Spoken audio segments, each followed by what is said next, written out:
Buenos días a todas y a todos. Vamos a comenzar de forma ajustada la última sesión del Congreso, en la misma línea de la calidad de los anteriores ponentes. Hoy tenemos el lujo de poder contar con la doctora Gemma Revuelta.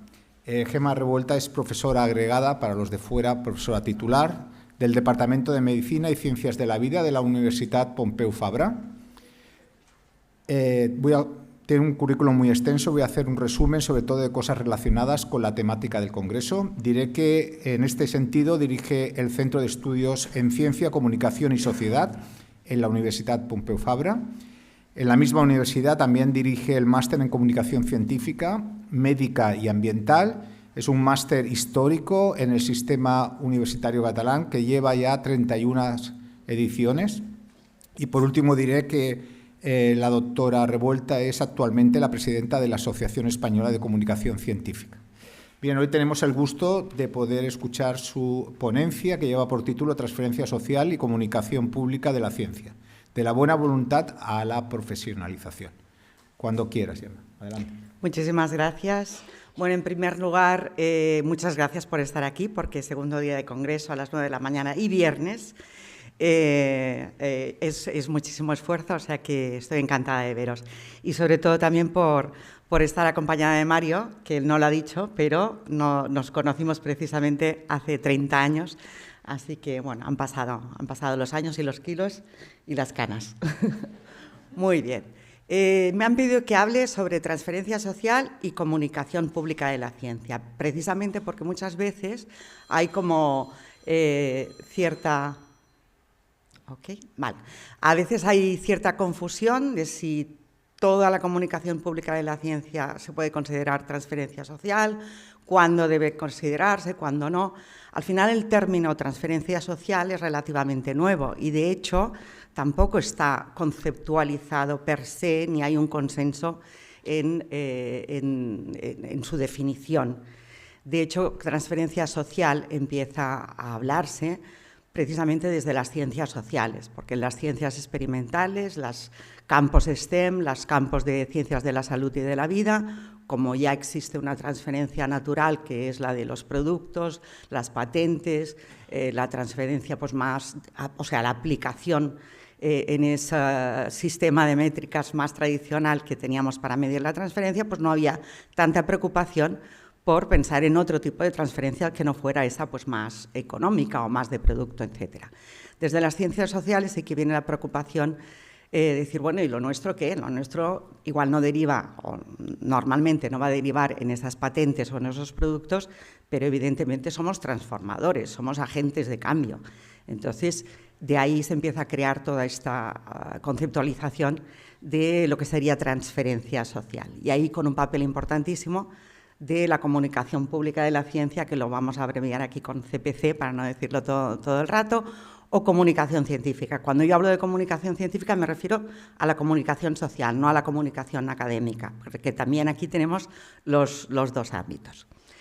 Mi intención en estos 20 minutos es, pues bueno, ya sé que estáis todos convencidos, pero por si acaso, para que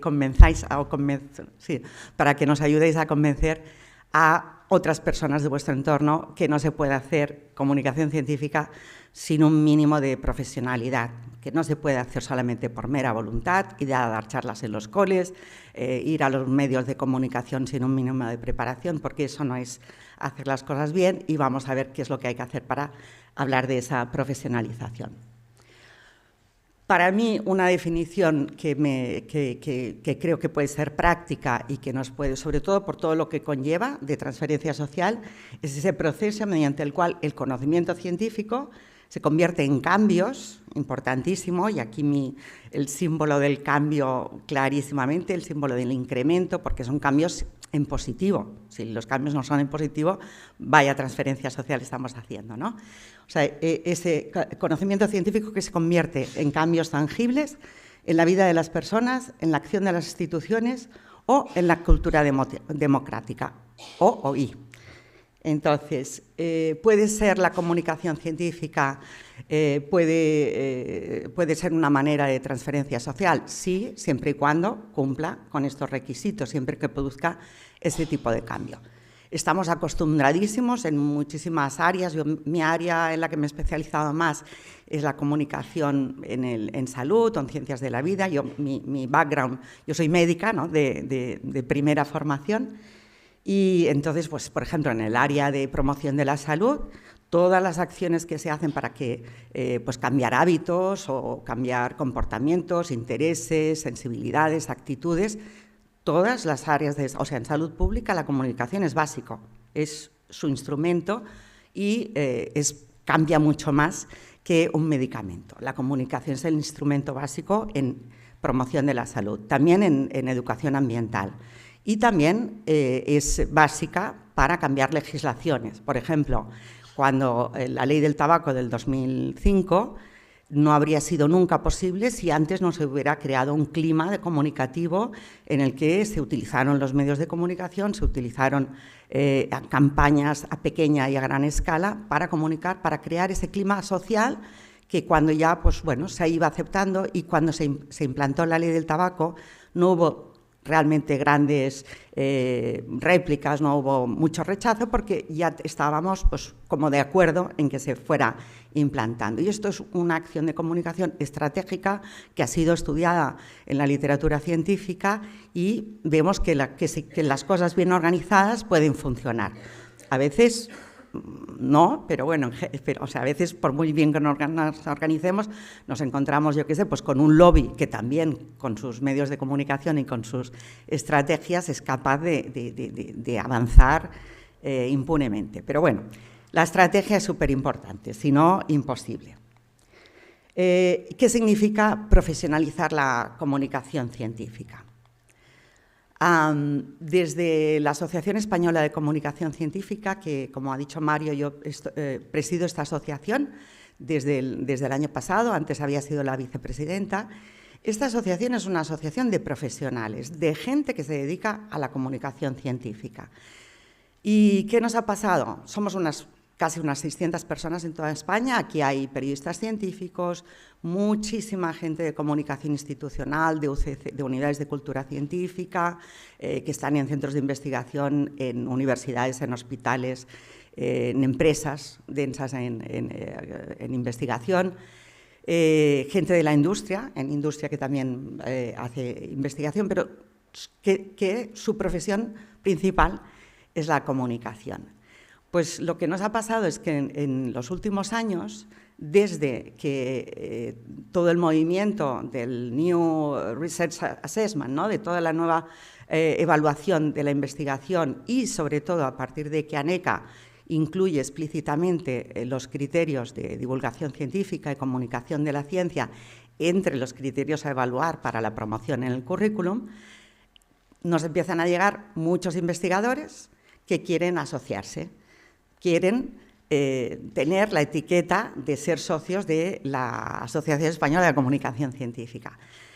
Ya nos lo imaginábamos, pero cada vez lo estamos viendo más, ¿no? Entonces nosotros tenemos que decir, a ver, ¿pero es tu actividad principal? No, ¿es esencial o sea, tú generas ingresos esenciales en tu día a día desde la comunicación, o la comunicación es solamente una parte de tus actividades, pero que no es esencial? Si no es esencial, no los admitimos. En general, lo que queremos son profesionales de la comunicación científica o, en algunos casos, algunos investigadores que tienen una actividad intensísima en divulgación, que publican libros, que lo que se conoce son rostros populares, que son gente que realmente dedica pues, una parte importante de su tiempo profesional a la comunicación. Es decir, no hace falta asociarse, no hace falta ser un profesional para hacer las cosas de manera profesional. Y eso es un poco lo que voy a explicar ahora, ¿no? Tipos, por ejemplo, a la izquierda pues están profesionales de la comunicación científica. Puede ser como Patricia Fernández de Lis, que es una periodista científica que ha estado mucho tiempo dirigiendo la sección de materias, sección de ciencia del País. Marta Vila es una técnica de comunicación científica que trabaja en mi universidad y que se ocupa de comunicar la investigación que hacemos desde mi departamento. Quantum Fracture, José Crespo, él es un youtuber muy famoso, toda la gente joven lo conoce, y él es físico y desde que hacía segundo de carrera ya empezó a tener su canal de YouTube. Es archifamoso y se dedica profesionalmente a esto. Pues estos son los profesionales, innegable. Nosotros no tenemos, o sea, como los investigadores en realidad no tienen que hacer esto, tienen que integrar la comunicación en su actividad, pero lógicamente no tienen por qué ser profesionales. Luego, pues un caso intermedio, como puede ser Lluís Montoliu. Hay otras figuras. Lluís Montoliu es un genetista muy bueno, que continúa haciendo mucha investigación de muy buena calidad, pero a la vez tiene una parte sustancial de su tiempo que dedicada a la divulgación. Publica muchos libros y además también genera ingresos con esa divulgación y esa comunicación. Pues esto está como en un papel intermedio. Lluís, por ejemplo, sí que es miembro de nuestra asociación, pero esto no es lo que queremos tampoco en todos los investigadores que se dediquen a hacer esa cantidad de divulgación, ¿no? Luego tenemos la tercera figura, que es pues eso, el personal de investigación, el PDI, que integra esa comunicación científica, esa comunicación social, a sus actividades y lo quiere hacer igual de bien, que cualquier otra actividad de su rutina diaria, como coger la pipeta si está en un laboratorio o hacer un análisis estadístico. Y cuando va a comunicar, lo debería hacer por lo menos igual de bien o con la misma profesionalidad. Exactamente, o sea que no, ir un día a un podcast o ir a una charla en un colegio o ser un poquito activo en redes sin, así al tuntum, sin estrategia, seguramente con todo esto no vas a generar ningún cambio. Ya es difícil hacerlo con estrategia, así que sin estrategia detrás, evidentemente no vamos a conseguir nada, ¿no? O sea, para conseguir realmente transferencia social es importante esa parte de profesionalización.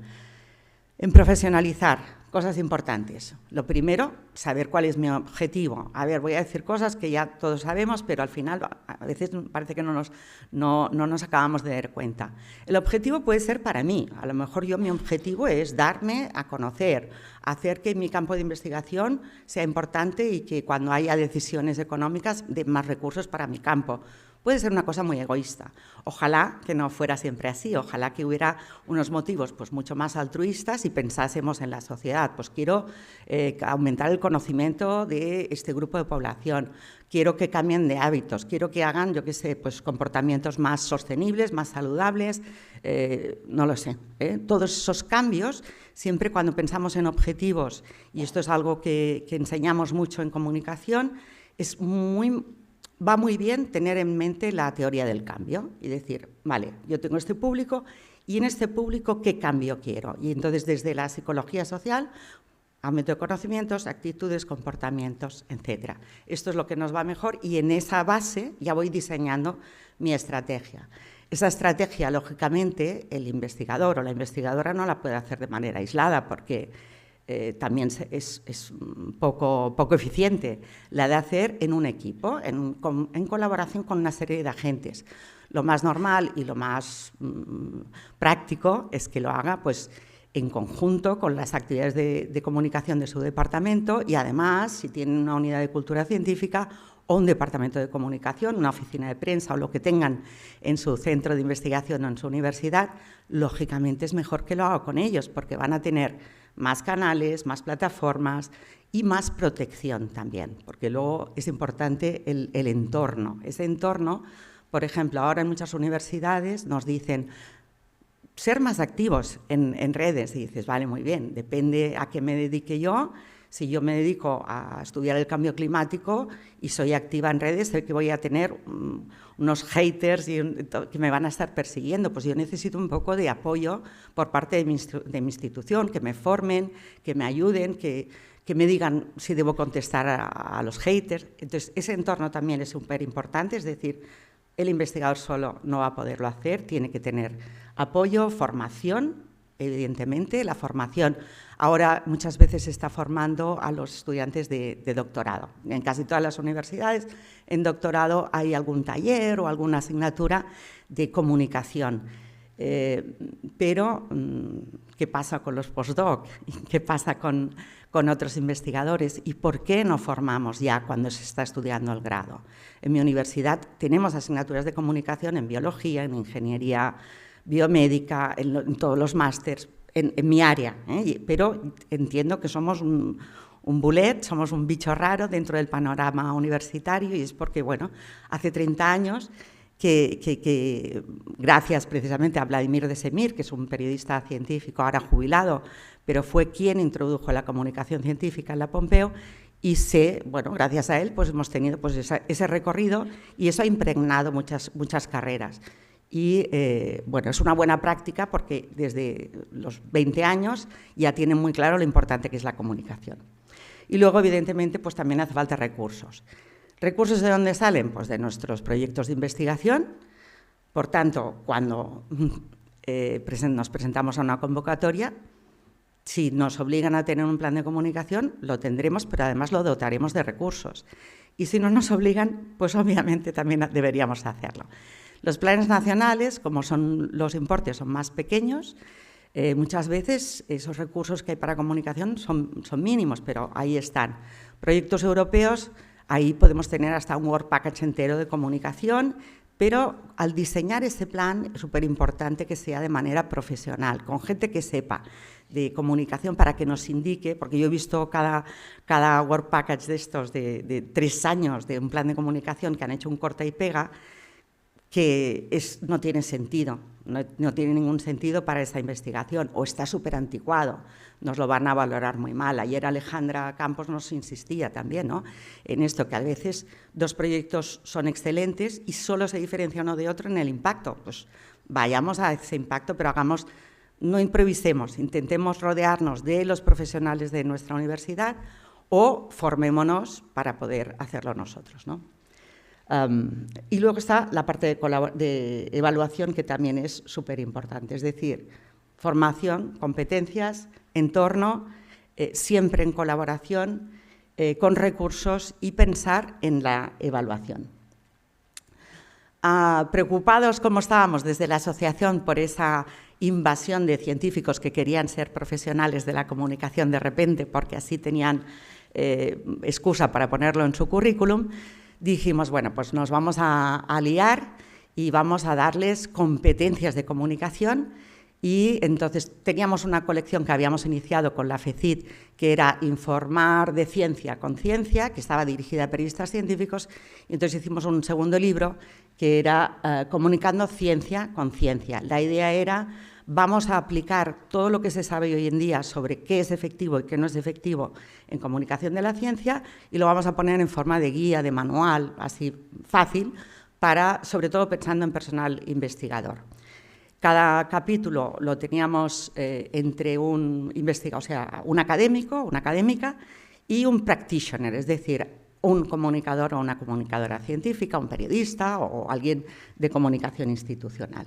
Entonces, entre esas competencias hay muchas que son de habilidades, pues publicar en redes, hablar con los medios, la comunicación en la escena, el blog, el podcast, todo lo que serían habilidades, competencias más de tipo de habilidad, pero, aquí no las tengo, bueno, es igual, pero, exacto, entre esas habilidades, las típicas que se están enseñando hoy en día en las escuelas de doctorado es cómo hablo al público, hablar en público, hablar con los medios, cómo te enfrentas a los medios de comunicación, cómo te enfrentas a los periodistas, en fin. Hay que empezar a enseñar cómo colaboro y cómo trabajo junto con los periodistas para, entre todos, pues poder transmitir y poder hacer esa transferencia social. Pero no solamente cómo transmito mi conocimiento, sino cómo escucho a la sociedad. Entonces, esas habilidades de escucha también súper importantes, porque al final integras la voz de la ciudadanía o integras procesos participativos o de ciencia ciudadana. ¿Cómo integro la voz para que mi investigación realmente tenga un mayor impacto y una mayor transferencia social? Importantísimo en el caso de habilidades. Pero además de esas habilidades concretas, lo que nos interesa sobre todo también es esa visión general, la visión general de la comunicación, cómo planteamos unos buenos objetivos, cómo pensamos quiénes pueden ser nuestros públicos y qué tipo de comunicación tengo que hacer para cada público.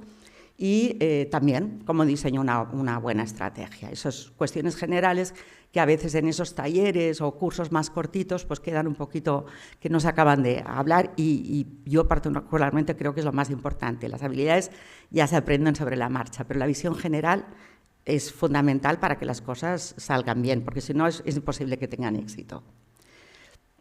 Evaluación, otro de los elementos importantes de la profesionalización.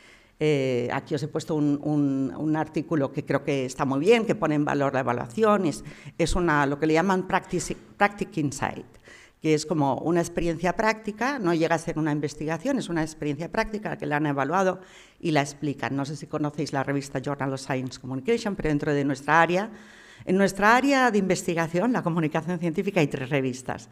El JCOM, Public Understanding of Science y Science Communication. Son las 3 internacionales más conocidas.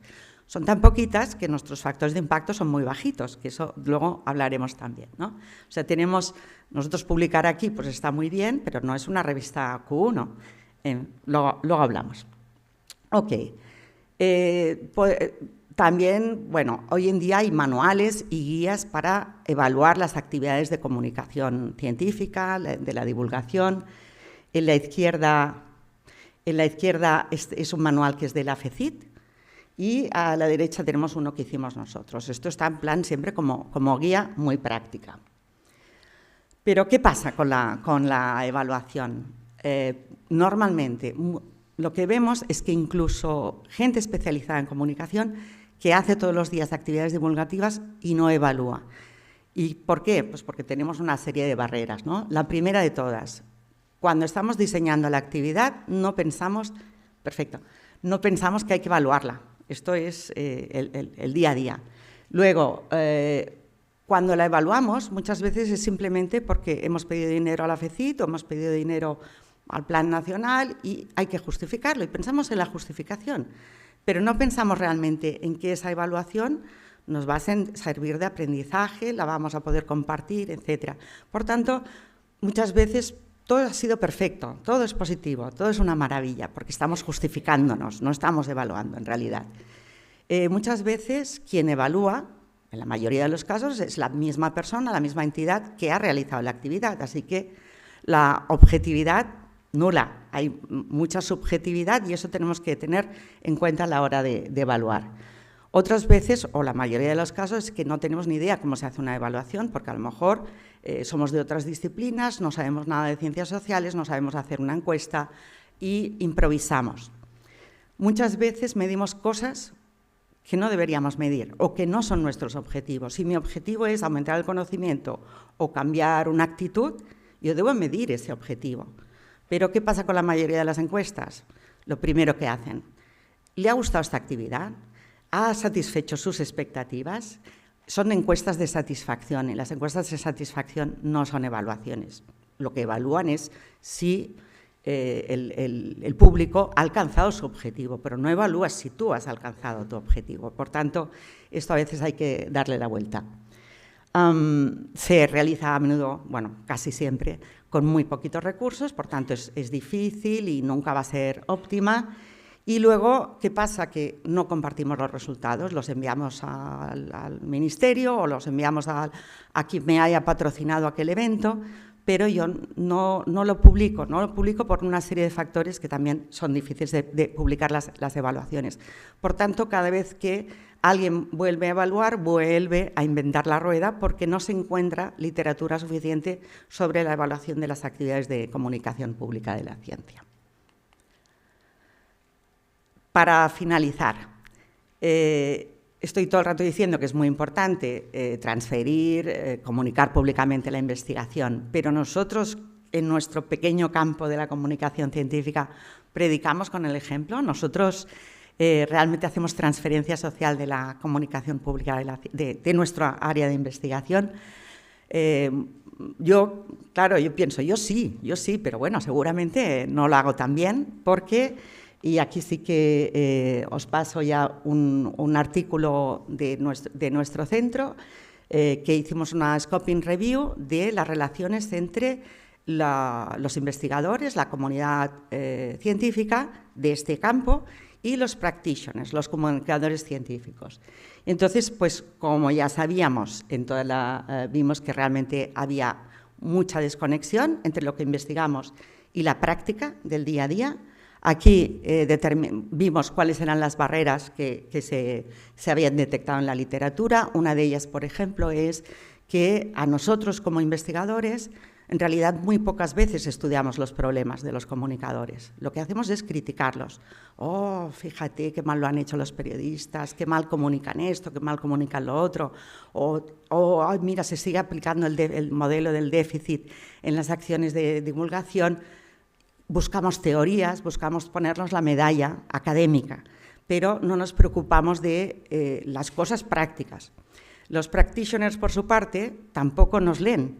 Mira que muchos de ellos son periodistas científicos que lo saben todo sobre, estoy acabando ya, sobre el último átomo, la última molécula o el último bit, pero no saben nada sobre nosotros como científicos, no saben ni siquiera que este es un campo de investigación.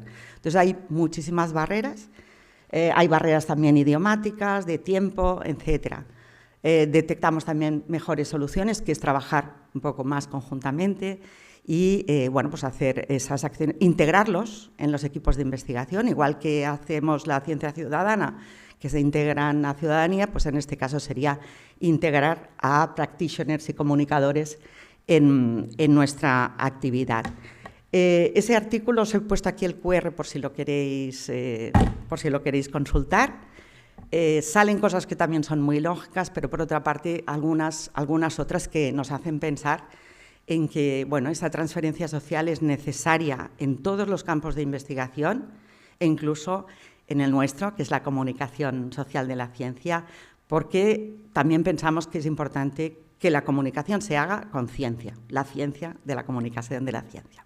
Muchas gracias.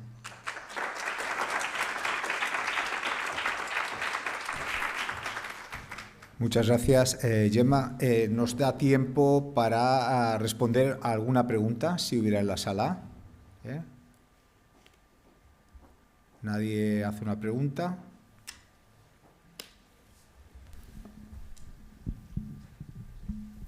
Bueno, Ismael Rafols, de Ingenio. Muchas gracias por la presentación. En los últimos años la ciencia ha politizado más, ¿no? Ha pasado más en el escenario político. Y en ese contexto querría escuchar tu reflexión sobre cuál es la posición y el papel de los comunicadores científicos, en el sentido de que las empresas de comunicación tienen unos intereses sociales y políticos detrás y, por lo tanto, tienen más preferencias para cubrir, digamos, investigación médica que está financiada por empresas que también publican sus anuncios sobre medicamentos y, en cambio, menos sobre la contaminación que puede haber en el Vallès Occidental o en el Baix Llobregat, ¿no? En industriales de la región, o que no están menos interesados en cubrir conflictos medioambientales que van con el turismo. Y, bueno, o sea, querría saber tu opinión hasta qué punto eso influye en las agendas que se presentan al público y cómo lo manejáis los periodistas, la gente de comunicación. Bueno, muchas gracias por la pregunta. Es un honor tenerte entre el público. A ver, esto pues es la cuestión histórica de siempre, ¿no? Hasta qué punto desde la comunicación, desde las empresas, incluyendo las editoriales científicas, manejan la agenda de los medios, igual que los medios, hasta qué punto manejan la agenda social, ¿no? Esa pregunta de toda la vida de la influencia social de los medios, y en este caso medios no solamente tradicionales, también redes sociales, etcétera, ¿no? Es de cajón. Por ejemplo, las revistas científicas, Science, Nature, JAMA, todas las revistas científicas potentes tienen unas políticas de comunicación súper agresivas y con los medios de comunicación. Tienen sus press release, tienen press conference, tienen cosas exclusivas. Lo trabajan muy bien las revistas biomédicas, son increíbles a la hora de comunicar. Por tanto, ya saben que cada viernes vamos a encontrar artículos de Science y cada jueves vamos a encontrar artículos de Nature en los medios. Y además esto se multiplica por todo el mundo. Así que si un periodista decide que no lo va a poner, se va a arrepentir porque al día siguiente va a salir en el New York Times y en todas partes. Así que hay una estrategia muy clara por parte de las revistas científicas, igual que hay una estrategia muy clara por parte de los grupos políticos, de los lobbies. Los lobbies anticambio climático son muy fuertes, está muy estudiado, o sea, empezamos a tener mucho conocimiento sobre cuáles son las acciones que hacen los lobbies para convencernos que no existe o que no es, no es antropogénico o que no hay nada por hacer, ¿no? Y esto son campañas estratégicas.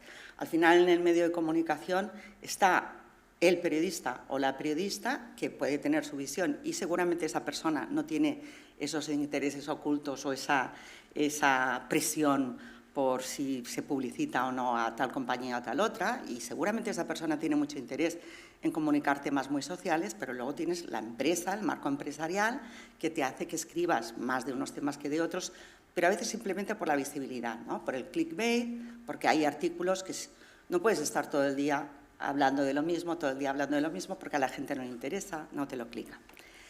Entonces, bueno, es estrategia. Si las grandes empresas tienen estrategias, pues desde la comunidad, también desde cualquier sector de la investigación, también tendremos que ser estratégicos y aún así lo tenemos difícil, porque el poder de esas macroempresas es tan enorme y que controlan las redes, controlan todo, que es difícil, pero lo tendremos que hacer. Muy bien, muchas gracias. Vamos a dejarlo aquí para respetar la programación del Congreso y termino agradeciendo de nuevo a la doctora Revuelta por la excelente ponencia que nos ha presentado. Gracias. Muchas gracias.